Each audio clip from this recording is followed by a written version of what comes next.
السلام على سيد الأنبياء والمرسلين وعلى آله وصحبه أجمعين. أما بعد، فإن أصدق الحديث كتاب الله، وأحسن الهدي هدي محمد صلى الله عليه وسلم، وخير الأمور عوازمها، وشر الأمور محدثاتها، وكل محدثة بدعة، وكل بدعة ضلالة، وكل ضلالة في النار.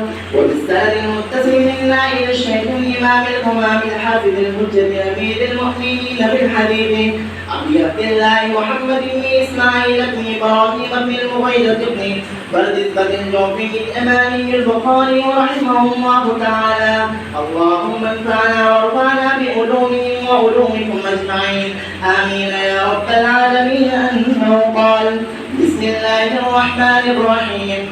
باب كيف كان بدء الوحي إلى رسول الله صلى الله عليه وسلم، وقول الله عز وجل: إنا أوحينا إليك كما أوحينا إلى نوح والنبيين من بعده. حدثنا الحميدي قال حدثنا سفيان قال حدثنا يحيى بن سعيد الأنصاري قال أخبرني محمد بن إبراهيم التيمي أنه سمع علقمة بن وقاص الليثي يقول: سمعت عمر بن الخطاب رضي الله تعالى عنه على المنبر يقول: سمعت رسول الله صلى الله عليه وسلم يقول: إنما الأعمال بالنيات وإنما لكل ما نوى، فمن كانت هجرته إلى دنيا يصيبها أو إلى امرأة ينكحها فهجرته إلى ما هاجر إليه.